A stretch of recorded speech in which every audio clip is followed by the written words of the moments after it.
The meeting today will be about the best friend you have is your camera on your iPhone. And I know I've got some cameras and some pretty good ones. And the phone I still find, or the phone I find is the best camera I've ever had. Because it's convenient and it's with me at all times. And you never know when you're going to need to take a picture and capture a moment that you're going to want to save. So I just wanted to start out by showing you a picture that Ruth had sent me this morning. And what Ruth had said on the picture, tell us what you said, Ruth. Our age is total 100.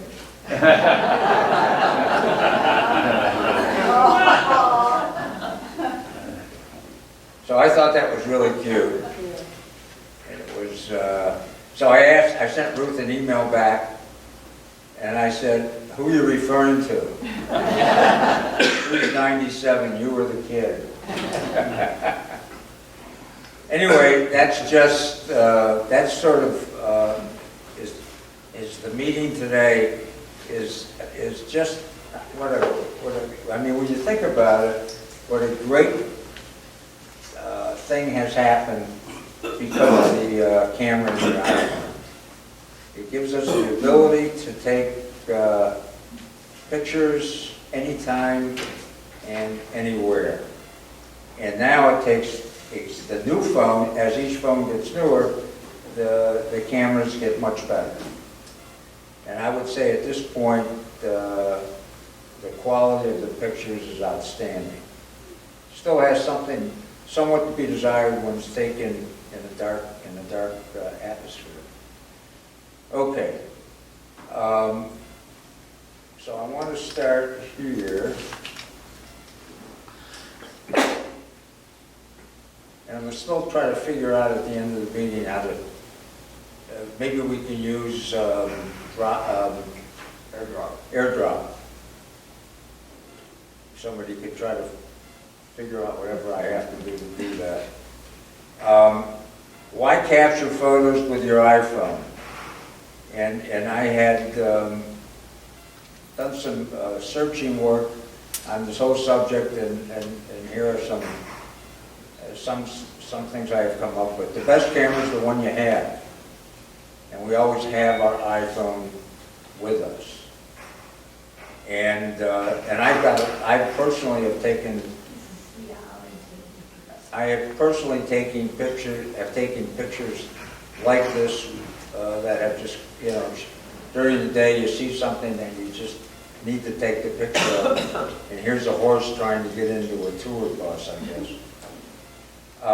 Many times to remember where you park, I don't know if any of you have used it for that, but I certainly have.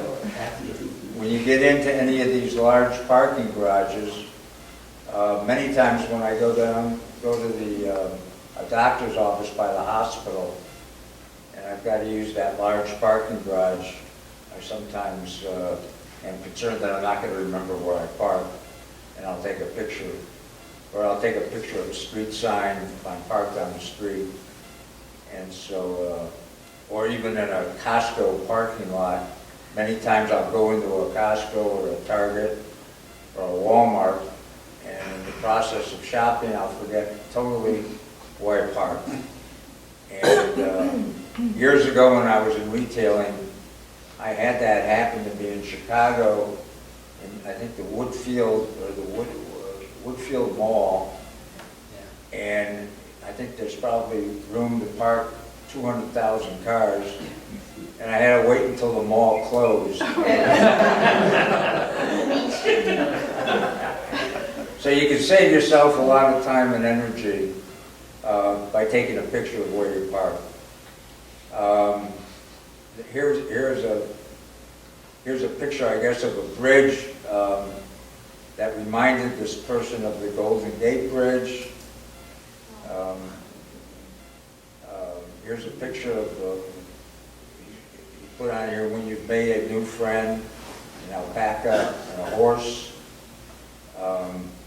I've done this many times when I get, sometimes what drives me crazy in a restaurant is sometimes the presentation of the food I think is awful. And so when I go to a restaurant, and it particularly turns me off at breakfast time, and if I go to a certain restaurant and they have a great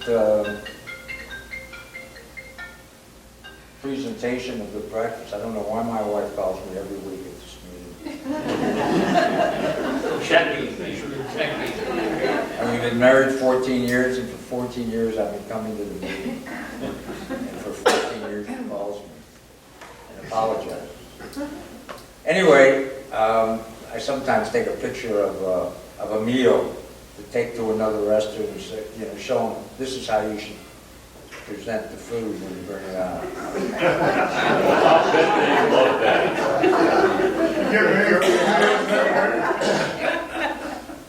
They bring it out, they bring this huge plate out, and they got the little eggs here and the little potatoes here. And if they put it on a smaller plate, it looks 10,000 times better. It's merchandising. Here's a picture of, the cake.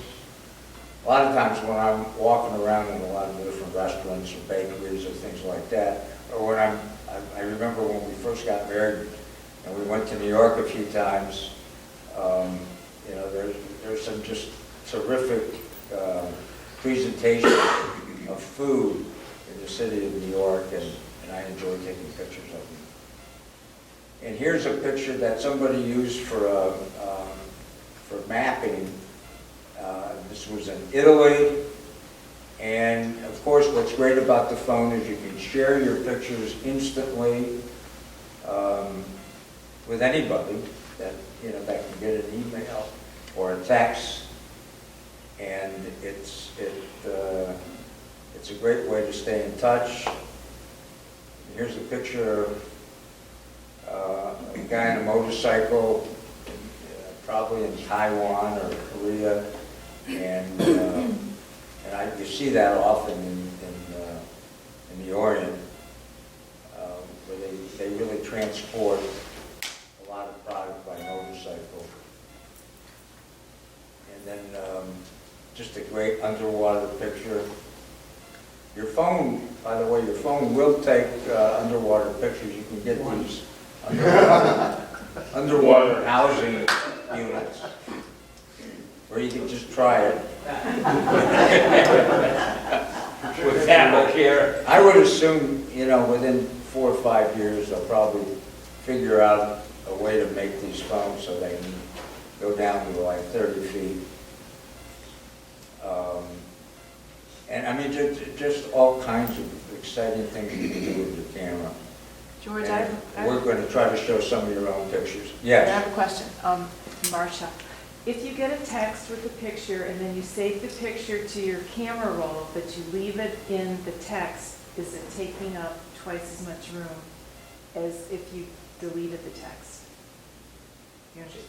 Say that again? Okay, if you get a text with a picture, you touch it, you say save to the camera roll, but you leave the text there with the picture in it, is it taking up double space on your phone? You know what I'm saying? Does anybody understand? Yeah, I know what you're saying. You know what you're saying. Is it taking up double the space on your phone? Because it's in the text, you never deleted it. I would assume it is. And it's in your photos. Anybody else have an opinion? That's what I I thought. vote that it would take up both twice as much space. Okay. Yeah, once you keep it to your Yeah. camera roll, there's really no reason to keep it. But some people don't know how to do that, and then they have, texts from like 3 years ago, and then they wonder why their phone is filling up. Good point. Good point.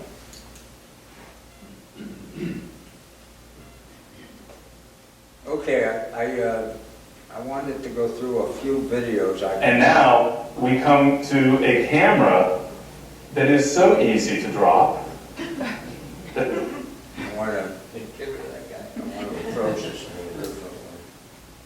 I'm going to drag this into QuickTime. Play it. Interesting. we always talk about how you can find anything you want between Google searches, YouTube search. Also, if anybody's familiar with cameras, they're probably familiar with B&H camera in New York. They probably do one of the largest, they're probably one of the largest camera dealers in the United States. And they have a huge presence on the internet. And along with using their site and becoming a member, which is at no charge, they just keep you aware of all the specials and deals, and also a lot of their education that they provide. They have great tutorials on how to use your cameras, and you know, the menus and so forth. And it's just a terrific company. And so when I search anything in photography, many times I'll go to B&H Camera and see what they have.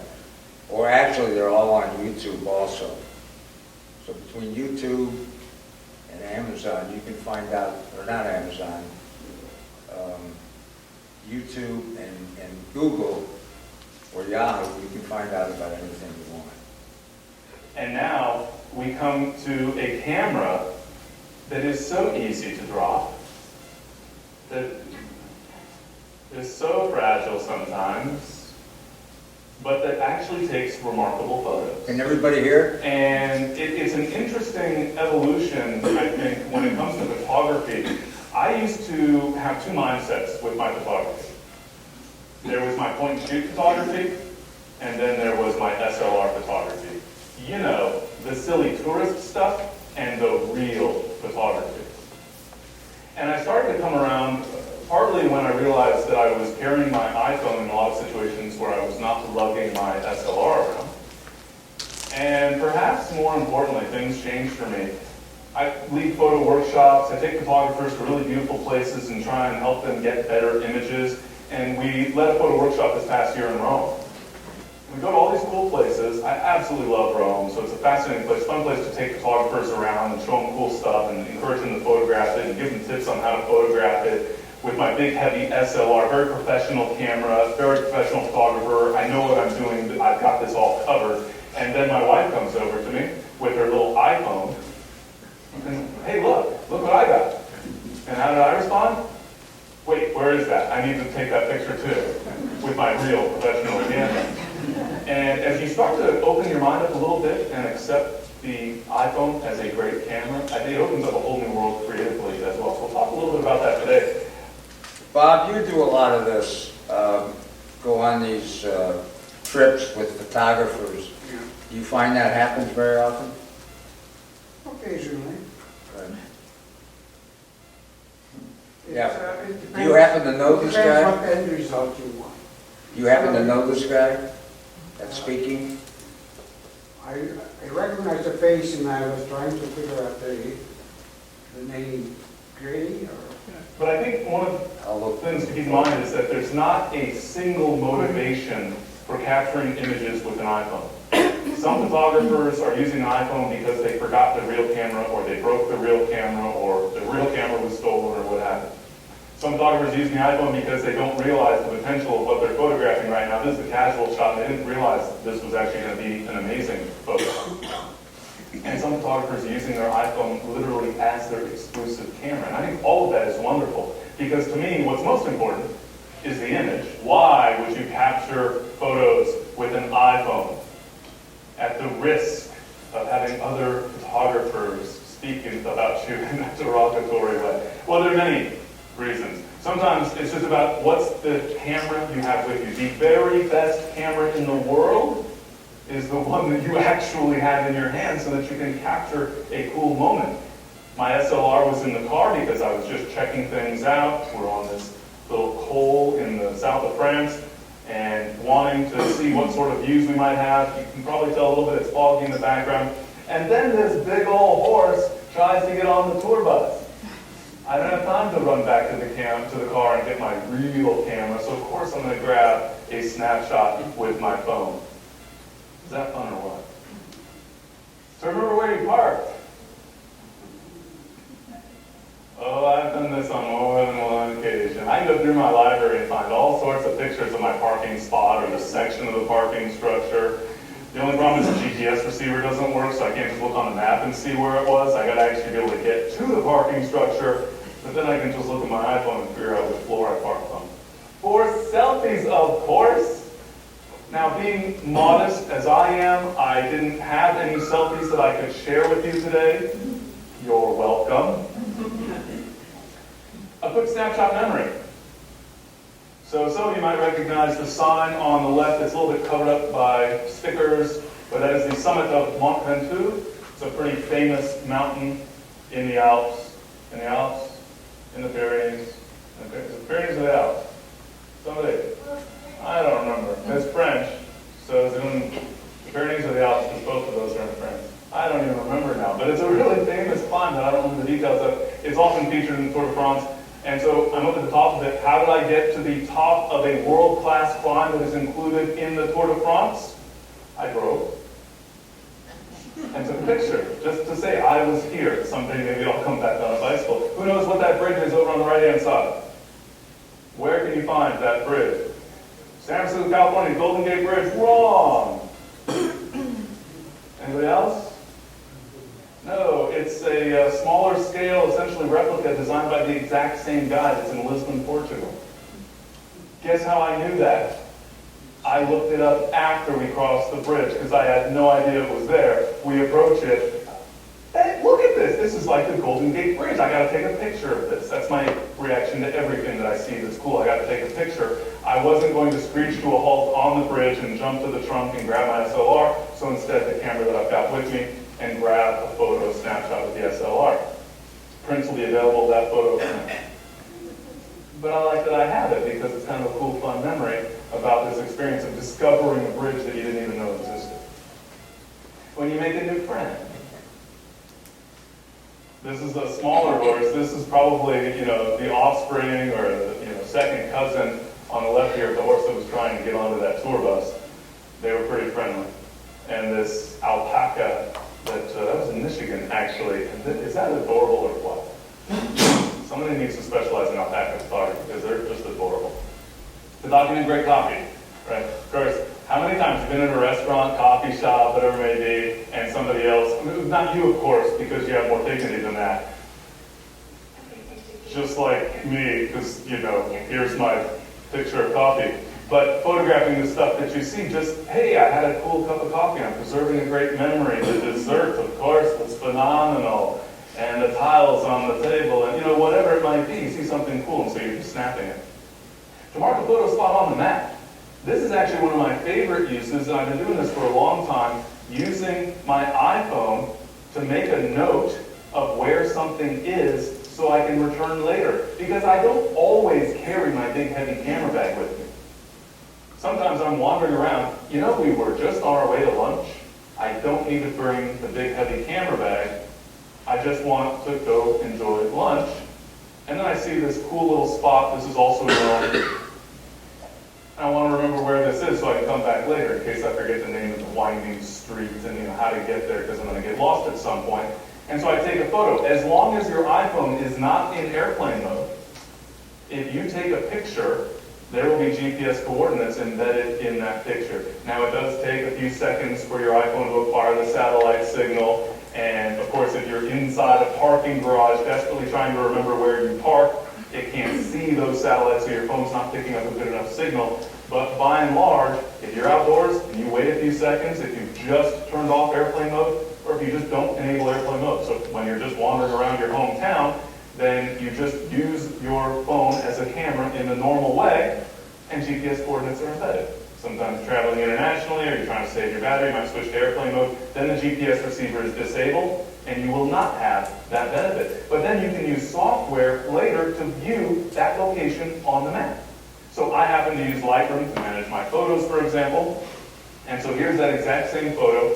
inside of Lightroom. So if you'd like to know exactly where to go take that same picture, only better, you can go find that same spot once again. It's right near Piazza Navona in Rome. And so I can document. Now, I have an SLR nowadays that includes a GPS receiver, one of my favorite features of this SLR, as it turns out. But I would use my iPhone edit for location snapshots, as I would call them, so that I can document where I was. Sometimes so that I could go back later, and other times just so that I can remember. I'm taking pictures with my SLR, now I'll take a snapshot with my iPhone in order to document where that location was, to capture those GPS coordinates that I can just copy and paste into Google Maps if I want to, and see exactly where that was on the map. And of course, now, as we start getting to the point where the iPhone is better and better at capturing great images, it's no longer just supplemental for the sake of remembering where I was. Every single picture I take can show up on the map automatically just by virtue of using the iPhone to capture the image. To share with others instantly. So I don't know about you, how many of you get like super excited about photographic situations where something really cool is unfolding in front of your lens? And do you like squeal and scream and make funny sounds and hoot and holler? Me neither. You have looks. That would be impressive. But you're having this experience, you go, oh, I want to share this with somebody. I want to send this photo, except my SLR doesn't have email built into it, and doesn't have MMS, so I can't text a photo to someone, and I can't post it to Facebook, or whatever it might be, whereas my iPhone has all of those things. And so oftentimes I'll find myself photographing a scene, and then I take my iPhone out to take basically the same picture so that I can send it to someone. Hey, check this out. Isn't this amazing? You should get over here and take pictures of this too. Or, look at me, I'm so great, I found this cool spot all by myself. Or whatever the purpose might be, but point being is we can share those photos instantly while we're still having that experience, which can be a lot of fun. To lighten your load. Do you really want to be burdened? You're scooting around Naples.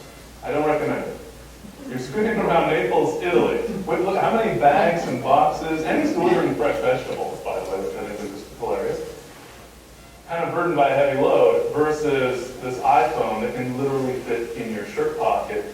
You can always carry it around. In many cases, you're going to have it with you anyway. You're almost always going to have your phone with you in any event. So sometimes it's just easier. You know what? I'm just wandering around. I'm just going to take pictures with my iPhone. It does a great job in any event. And to make the most of adventure, this is going to sound totally crazy because this is totally crazy, but I actually use my iPhone for underwater photography. I get a waterproof case, complete with the flotation device to put around the outside of it. The beauty of that flotation device, it's made out of foam rubber. If I drop my iPhone at that point, I have virtually no chance of breaking it because it's got this nice wrapper around it. But it also floats so that I can go swimming and snorkeling and whatnot, and I can take underwater pictures with my iPhone. If that case ever leaks, that's going to be some expensive photography, but it actually works out really nicely. And oftentimes, the deeper you go underwater, the less light there is, and it gets dark really, really quickly. And so you're not always going to get the best quality photos unless you're way up near the surface, and even then you're starting to lose a lot in terms of the overall quality, the overall light levels, etc. But I wasn't going to, bring my SLR down into the water with me, dip the lens just below the surface and try and take a picture to document something that was totally incredible. And for me personally, in these types of situations, I'm not trying to get an award-winning photo that I can hang on the wall. I saw these are yellowtail soldierfish. This is off the coast of Mexico, actually. There were hundreds of them. This was amazing. I need a picture. Because nobody's ever going to believe me when I tell it. No, it's because I love preserve. Half of my motivation, frankly, for photography is to preserve these memories. To be able to go back and look at, oh, that was such an amazing experience seeing all these fish. And for creative possibilities, I'll talk about this a little bit. There are so many options. I don't even know, sometimes I'm not sure why they call it an iPhone, because I don't even really use it as a phone. It's really more of a camera and a miniature computer. And And as a miniature computer, there are so many applications available for it with so many possibilities. I'll show you a couple of examples today, some of the apps that I have a tendency to use. That is by no means intended to tell you this is the one app that you should use. It just means it's one that I found that I like. There are so many of them available for the iPhone that it gives you just tremendous possibilities. And one of the things that's really fun about using these apps on the iPhone, as we'll see a little bit later, is that we're actually able to work with those photos right on the phone. Take a picture and start playing around with different adjustments and filter effects and maybe see what it looks like in black and white and all those things right here, right anywhere, without having to download pictures and break out your laptop and all those sorts of things. So there are a lot of creative possibilities that are opened up, and a creative experience, I think, that is opened up just by using that iPhone, both for capturing and processing your images.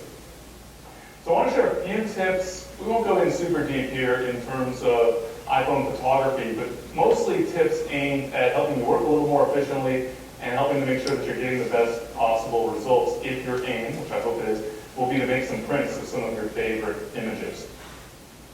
First, I find that a lot of photographers don't know about this little trick, as it were. How many of you lock your phone with passcode so nobody can get your data and see your emails and your contacts and all that stuff? So have you ever seen, I'm sure none of you would have done this, you see somebody who is standing there. There's something really incredible to take a picture of. And so they swipe, and they're trying to type their code. I'm not going to do it now because then you'll steal my code.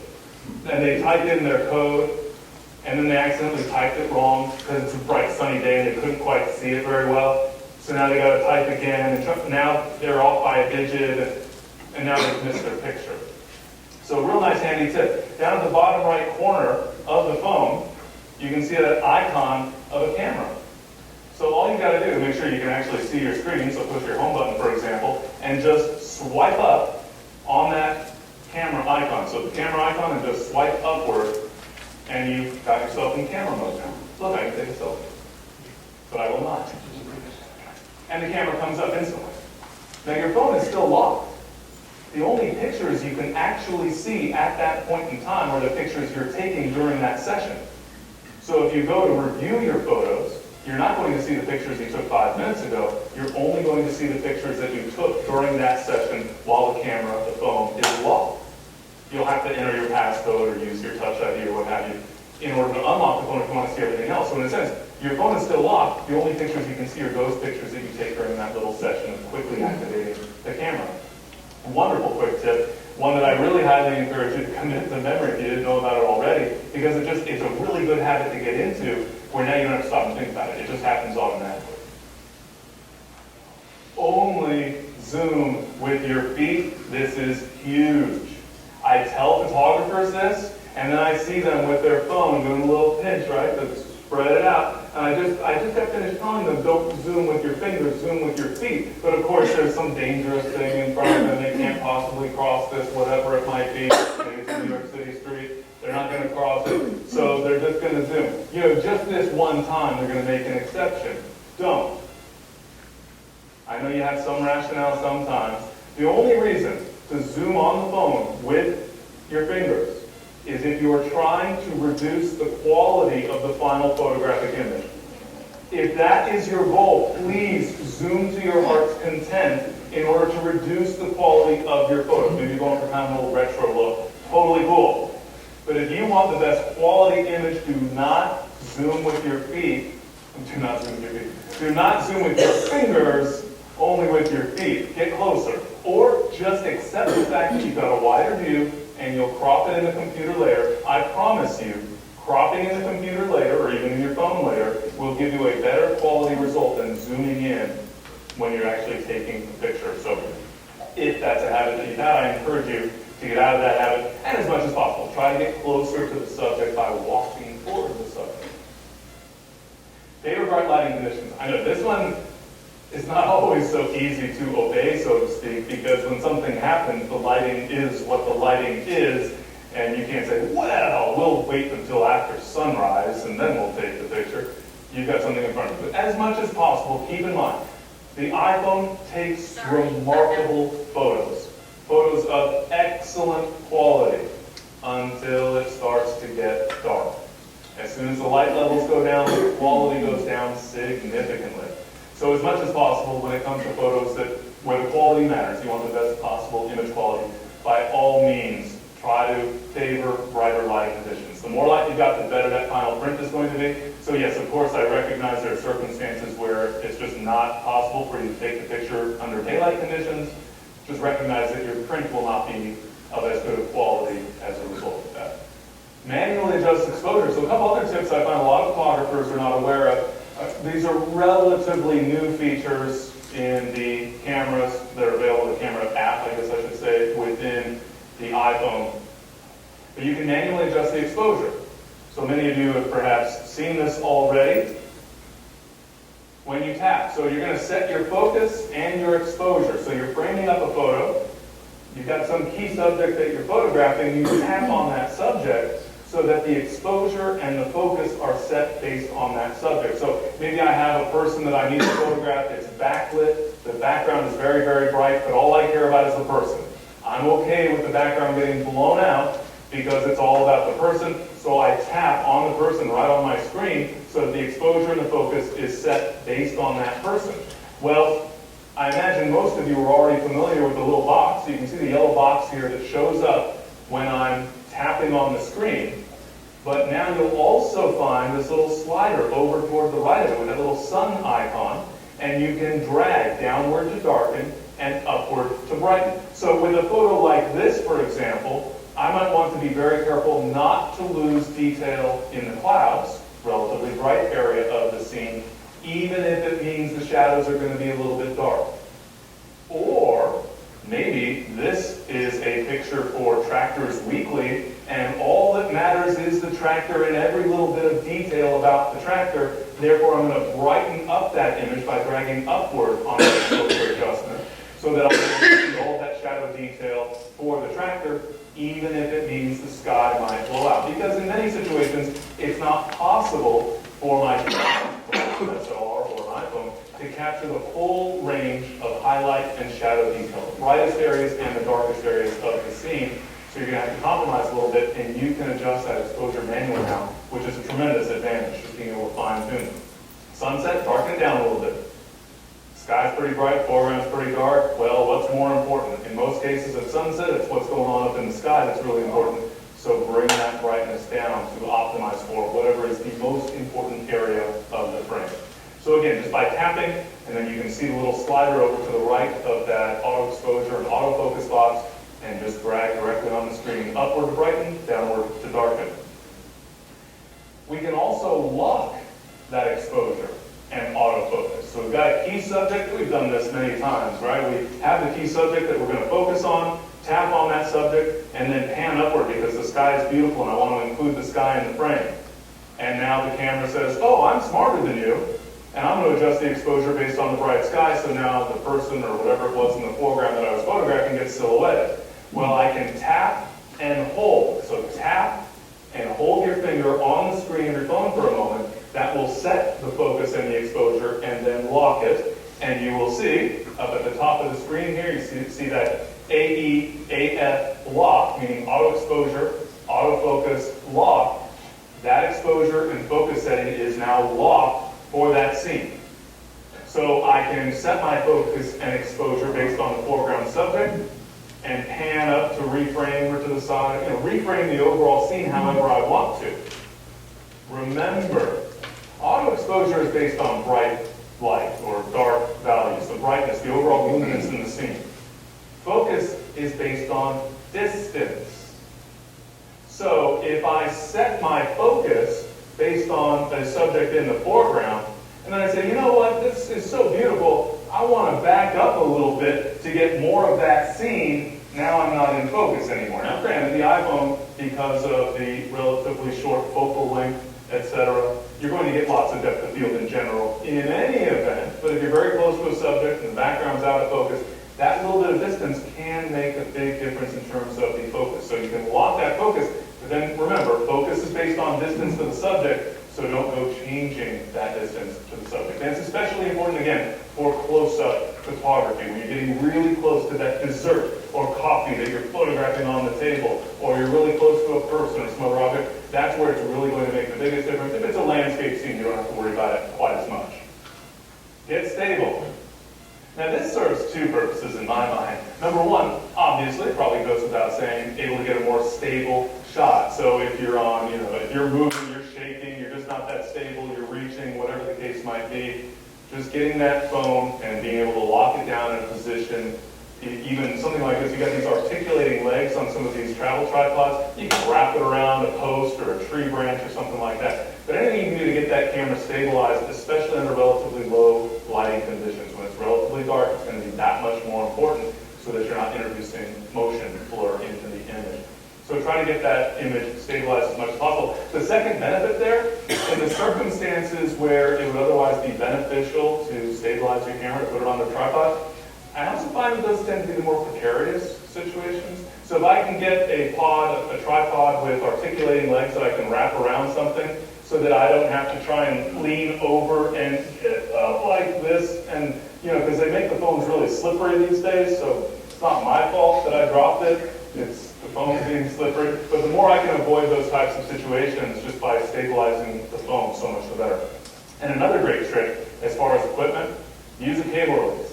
What cable release? Your earbuds. The headphones that came with your iPhone are a cable release. They are a cable release. You can just push that button, the volume button, where the microphone is and all that chunk with the plus and minus on it, that is your button for taking pictures. You have to plug the headphones into the earphone socket, and then you can just push that button. So you can be holding out like this, or have your camera on a tripod sitting on a tabletop or something, and you can be sitting back watching what's going on and just push the button to take a picture. Similarly, don't forget the volume buttons on the phone themselves. That's your shutter release button. So you don't have to do this, hold on, I just got to reach out and tap the screen, that circle, to take the picture. You can just push the button, which I think is a lot easier when you're going one-handed. Instead of trying to get a finger down to that circular button on the screen, just get your finger poised on either volume up or volume down, either button works fine, and just push the button to take a picture. Really great for selfies is that you treat your iPhone literally like a camera. This is a real simple concept, I think, when it comes to your digital SLR, for example. How do you get your pictures from your camera to your computer? You take that little card out of your camera, you put it into your computer, maybe using a card reader as needed, you download them to your hard drive and you back them up and you import them into Lightroom or bring them into Photoshop or whatever it is that you're going to do with those photos. When it's your iPhone, then what do you do? And what I find that a lot of photographers do is they leave them all on their phone. And they hope that iCloud backup is backing up all their pictures and they'll be able to get to them someday when they, drop their iPhone into the water when they're trying to take that picture. So I don't like to have everything on my phone. I want these images into my normal workflow. And even if you've gotten to the point where the iPhone is your only camera, I encourage you to think about this as just a normal photographic workflow, which is to say that you're actually going to treat your iPhone like a camera, download your images from the camera, get them onto your computer, and in the process, delete them from your iPhone. So I actually use a tool called image capture. It is built in to my computer. We all have image capture on our computer. And if you've listened to Jerry at his meetings, when he talks about the operating system, he believes very, very strongly in bringing all of his pictures in through image capture. And I think Bob does or doesn't or had. Right. So this is image capture and preview are two great programs, and they're on your Mac. Meaning it comes with the Macintosh operating system. So we can actually just bring up the image capture app. You can see over here at the top left that Tim Gray's iPhone is the source because I plugged it in. The computer knows about my iPhone. It knows which pictures or on the iPhone, and so I can actually download all of those photos. So I can just choose, maybe I want to put these images out on the desktop. Of course, I would really want to make some sort of folder. Normally, I would just say other, and then give it a folder. So, my trip to such and such a place, whatever the case might be. This is what I think of as a temporary download because I'm still going to then import my images into Lightroom. But again, it just depends on your specific workflow when it comes to managing those photos. We'll talk a little bit more about that in just a moment. But let's just say that I'm going to put this onto my desktop, make a new folder, and we're going to call this A Day at B&H Photo. So that becomes the destination for those images. I can import all of these images into that folder. And more importantly, when I'm finished with that process, I can delete all of the images. So once I've downloaded, and I've made a backup copy, and I've double-checked my work, and taken it to a safe deposit box, or whatever my workflow is for not feeling so paranoid, then I can actually erase all of the images from my phone because I don't need them there. And again, bear in mind, I can always take some of my favorites and synchronize them back to my phone so that I can share them with people because, I don't know, when you're traveling, everybody wants to see all your pictures that you've taken. So you synchronize like 5,000 of your favorite photos, so when you meet someone over coffee, you can share that experience with them. But again, the point is that I can still get images back onto my phone. I showed you Lightroom Mobile a few moments ago that we can use. We can just synchronize via iTunes. Lots of ways that we can accomplish that sharing, but I don't want my camera roll full of weeks or months or years of pictures. I'm, again, treating my iPhone as a regular old camera, so to speak.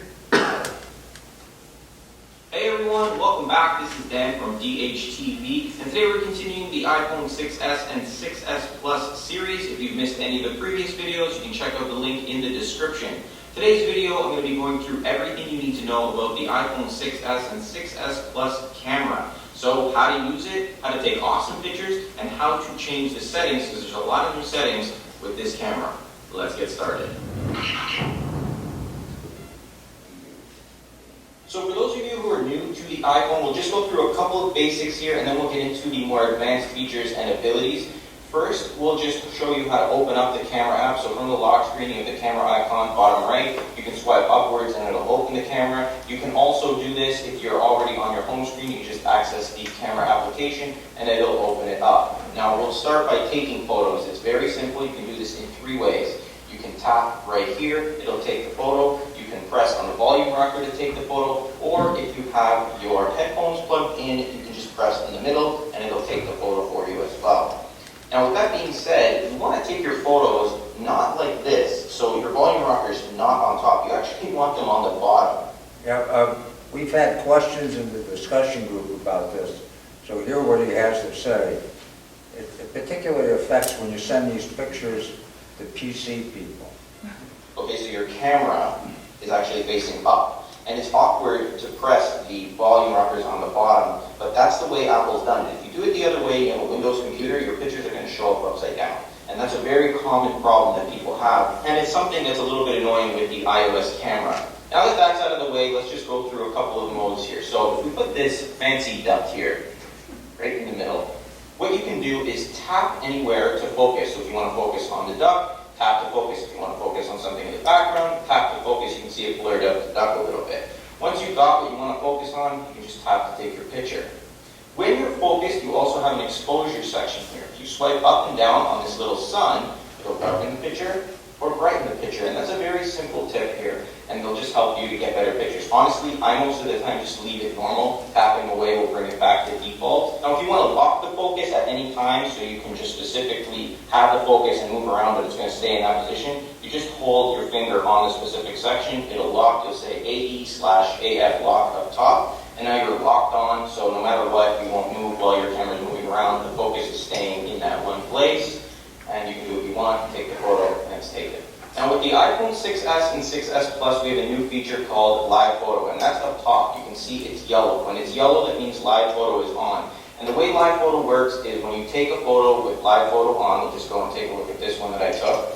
If you press and hold using 3D Touch, it'll take a few seconds of photo. So a little bit before the photo, a little bit after the photo, and it'll give you that movement. If you don't like that, you can turn the live photo movement off by just tapping up here. It says live off. If you do want it, tap it and it'll be on. The next feature is a burst mode. So if you ever want to take a burst of photos, all you have to do is hold on the shutter button here. And you can see it takes a whole bunch of burst photos, and you'll be able to see all your bursts in an album it creates. It'll be called bursts. Now let's go over the rest of the settings at the top here. So first we have on the left side, this is going to control our flash. Now you can see you have auto on or off. I usually set mine to auto, but for this video we're going to play with off. Beside that is the HDR settings. Now I usually leave this on auto. You can turn it on or off. Basically what it's going to do, it's called high dynamic range, and it's trying to get the best part of 3 exposed pictures. So overexposed, underexposed, and balance exposed pictures, and it's supposedly going to create somewhat of a dramatic image, and it should help with shadowing and things like that. So you can choose that, see how it looks, test it out compared to regular photos, and see if it actually makes a difference for you. I usually just leave it to auto. The setting beside HDR is live, we talked about that, and then beside that is a timer. So if you want to set a 3-second or 10-second timer, you can do that, and then when you take the picture, it's going to take that time. You can see the button down here, and then it'll go ahead and take the photo for you. Beside the timer, we have our front-facing camera. This will flip between the front and rear-facing cameras, so you can see it's just going to flip.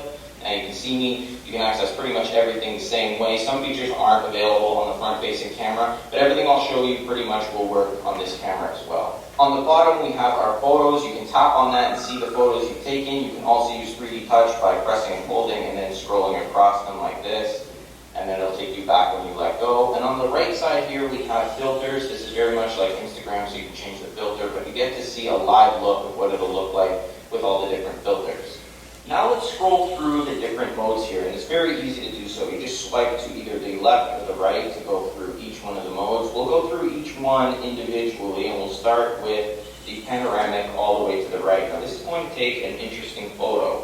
It's a little bit difficult to take, but basically what you're going to do here is you're going to hit the panel button, the shutter at the bottom, and you're going to try to follow that arrow on the line here. We'll try to do this live, so I'm going to start facing this way. We'll tap that. And I'm going to just try to keep this arrow as close as I can to the yellow. It's a little bit hard. When you come off your line there, it's going to stop, and then you can take a look at that panoramic photo. And depending on how accurately you moved will depend on how good your photo looks. So that's kind of giving you almost a full room look, and I had the phone in this portrait mode, so that's pretty good. Because standard, you would just see the TV. So I was able to get all of that in there. So it's interesting, especially when you got like really nice scenes. The next mode is square mode. This is pretty much the same as photos. You can do everything you could there, except you don't get the live ability up top, and you're not going to be able to take the wide angle photos if you turn it to the side. It's just a basic square, very much like how you would take a picture on Instagram.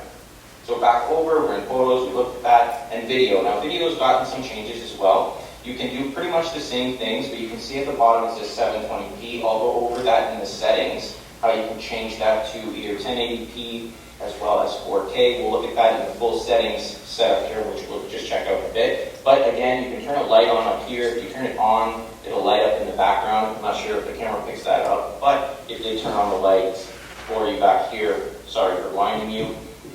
So if you need a light with your videos, you can turn that on. We'll just turn it off right now. Again, you can flip so you can see the front-facing camera, and you can take video this way.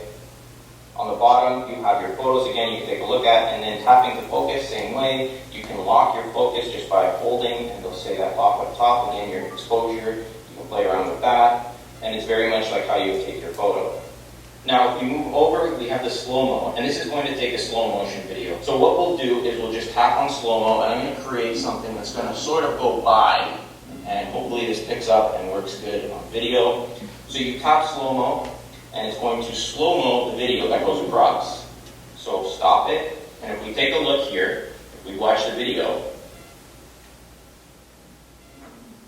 so you can see that it slowed the video right down to that slow-mo. Now we can change some slow-motion settings as well. We'll go through that in the settings section. Again, you have a light up top. You can turn the light on, off, or have it set to auto. Now lastly with these features, we have the time-lapse. So if we swipe to the right, time-lapse basically transforms a long video and speeds it up completely. If you've seen The Hangover, how it transfers over from night to day, and it does that in a matter of seconds, but you get to see how the sun rises and all that stuff. That's basically what it does, and on screen you saw an example of that. So if you want to take some cool shots like that, you can. The features are very simple. You tap that, it'll start the time lapse. You can flip the camera again, and you can check out your photos. Also focus and exposure are available as well. Now let's take a look at the settings section. That'll give you some extra features to improve your photos. So we'll open up the settings application, and you want to navigate or search for photos in camera. When you open that, you're given a whole bunch of settings. We won't go through these settings here because they're all given to you with the examples. We'll focus on camera though. First, we have grid. Now, if you turn this on and you go back into the camera app, you'll notice that we now have this grid along your photos. This is going to help you get a straight photo, especially if you don't have a tripod or anything like that. You can see how it's lined up with the grid lines. Once again, below that we have the record video. So when you take videos, you can choose to take them in 720p at 30 frames, 1080p at 30 frames, or 1080p at 60 frames, or 4K at 30 frames. Now, just a few things to consider when choosing this. The larger you go, so if you take 1080p or 4K, those are going to be larger videos, especially 4K. So if you have a 16 gigabyte device, 4K video is going to burn through that memory quickly. So for me, I'm keeping it at 720p HD at 30 frames right now. Most videos are taken at 30 frames. 60 frames, the best I can give you as an example is that's how soap operas kind of take their video at 60 frames. So you kind of get that live feel to it. But most people, most videos, most movies are in 30 frames, and that's where I would usually keep it, either the 720 or 1080. But for every now and then, you can switch it up to a 4K to see the difference in quality. Now below that, we have the slow-mo settings, and this is pretty much the same. You can take slow motion videos at 120 frames per second at 1080p or 720p HD at 240. So you can see at 240 and the 120 you're going to get different speeds in the slow-mo. You can choose this again. It's giving you little examples here. At a minute of slow-mo will be approximately 375 megabytes with 1080p enabled at 120 and 300 megabytes with 720 at 420. So again, depending on the memory you have and how much of it you can use for video and want to use, choose that accordingly. Finally, if we move back below that, we have the keep normal photo. This involves the high dynamic range, so the HDR photos. So if you wanted to save the normal exposed photo as well as the HDR version, you can select that on or off. Again, the example's right there. Hi, I'm Jack Hollingsworth. In this Picture Perfect episode, we're going to be sharing with you tips on coastal photography with your iPhone. I thought this was most appropriate I find because that we are lighthouse photography on a is coast. generally more dramatic when the lighthouse is smaller in the frame and you show more context. Photographing boardwalks and bridges is a lesson in line conversions. They add depth to a photograph and pull the viewer into the scene. The most glorious time to shoot inspiring beachscapes is an hour before and after sunset. For me, one of the real photographic charms of Cape Cod are its homes, cottages, and beach shacks.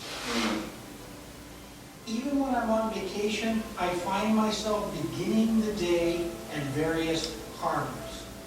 This is a personal thing, but I find that listening to classical music while I'm shooting inspires me to see differently.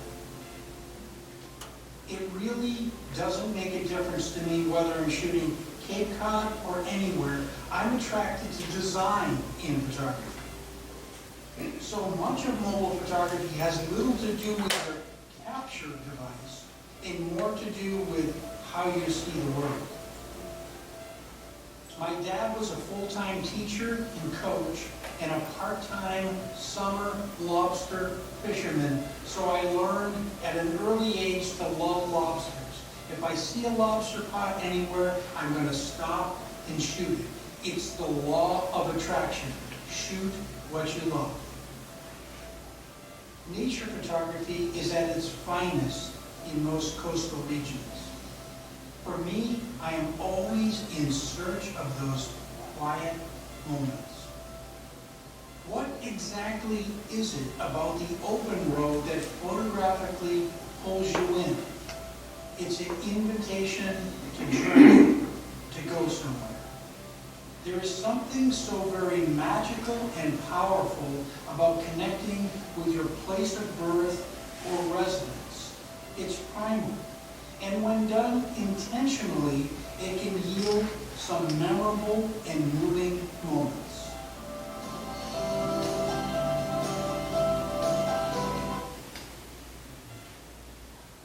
Okay, that was a lot of information in a short period of time. I'll send you the links, and then we're going to try to show some pictures. Okay. We had some questions, Yeah, Marcia? on Marcia, okay. On the HDR thing, if it's on, do you actually see 3 pictures, or you only see one in the photo stream? I think you only see one. Am I correct, Bob? As far as I know, they process it into one picture. Okay. Right. And then the question, photo stream, 1,000 pictures, 30 days. Is that true? Because I have pictures on there that are older than 30 days. I have almost 1,000, so, I mean, you keep asking at the Apple Store, and they don't really, I think whatever comes first. okay, In other words, up, whatever comes first. okay.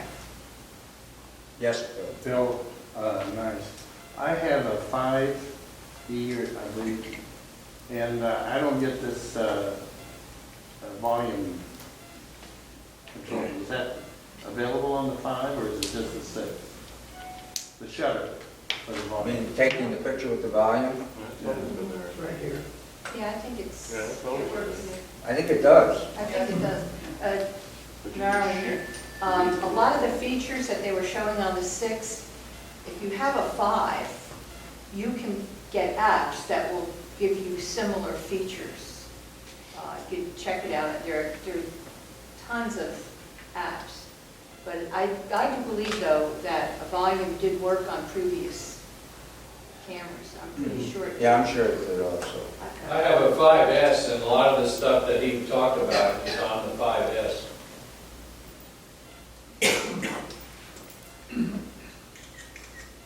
Any other questions?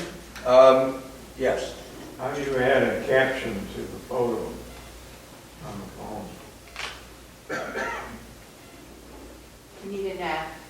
Yeah, you would need an app, or you need to do it on your computer. I think we had this conversation about a week ago on discussion with. There are tons of apps that will do that On the phone. on the phone. You happen to remember what the name of one of them is?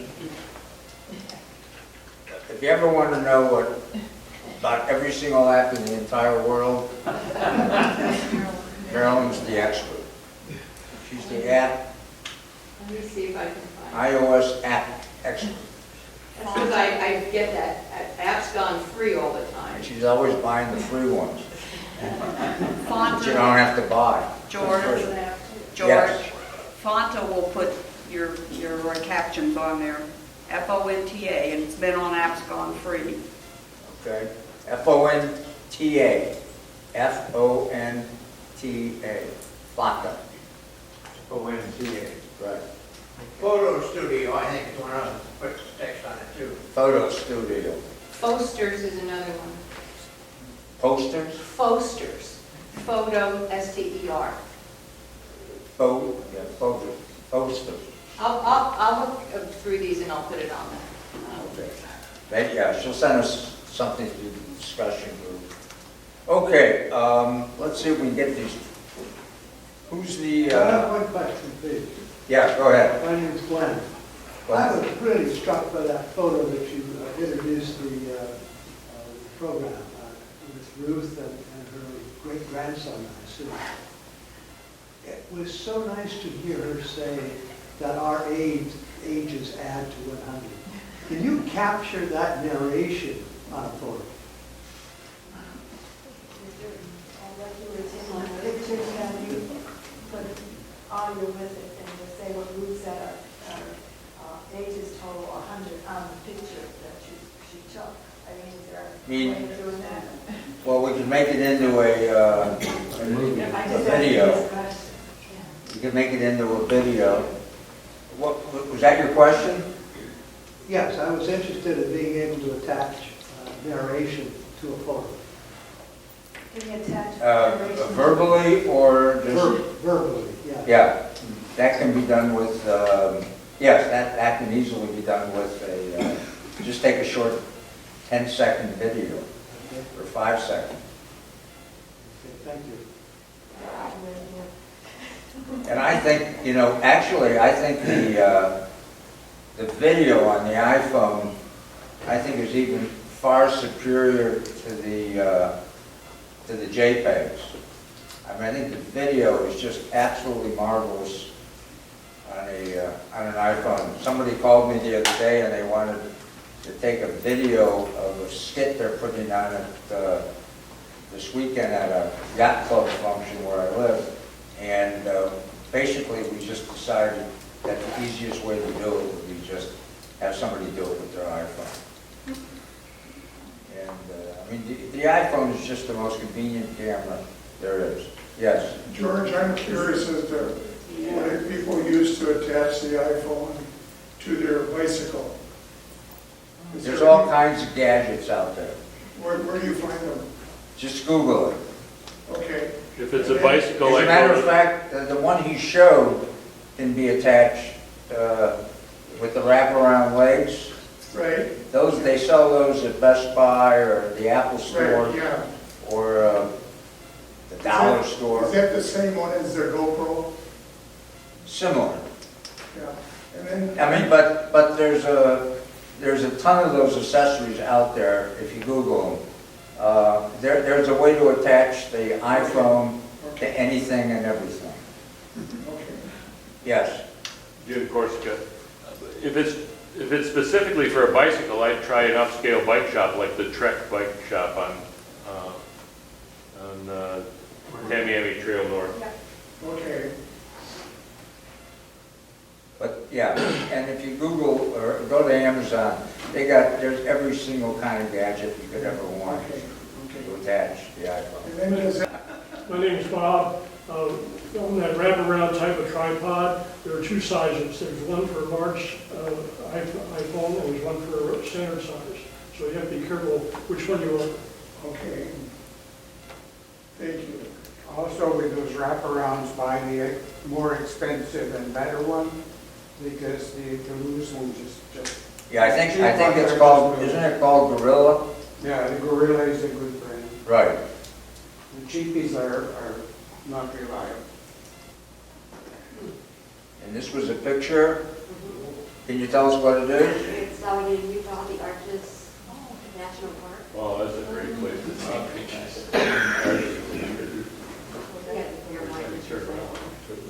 So you took a lot, okay. That was where? Hawaii? Yes. Looks like a great snorkel group. All right. Anybody else got any pictures? These are what? That's the Galapagos Islands. Oh yeah, look at these. Oh, drinks too. What's this guy? That's an iguana. Oh my God. That almost looks like it's not real. That's a great picture. What are we looking at here? There's an iguana. Oh. That's my wife.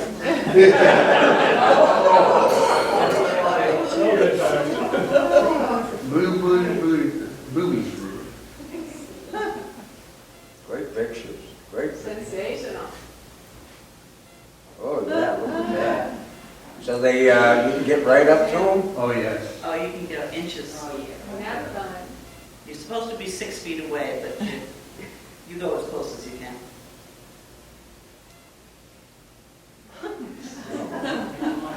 These are great. These guys were right at the hotel the whole time. They were sitting on the lounge chairs. George, while you're doing that, there's one use of the camera function that hasn't been mentioned today that I found very connecting. That is shopping comparisons. Whether it's for a printer, for your computer, or refrigerator, or whatever. Go around to these different stores and take photographs of them so that you can compare when you get home and make your decision on which one to buy. Oh yeah, that, I'm glad you brought that up, because I do that a lot.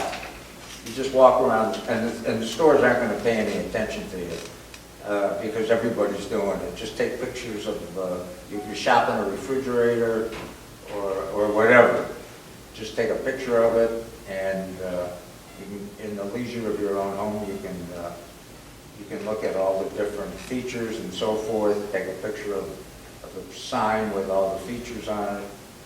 Also, you can go into Best Buy and scan there are scanning apps where you can scan the UPS code, and it'll show you all the competitors in the area that have it and what the price is.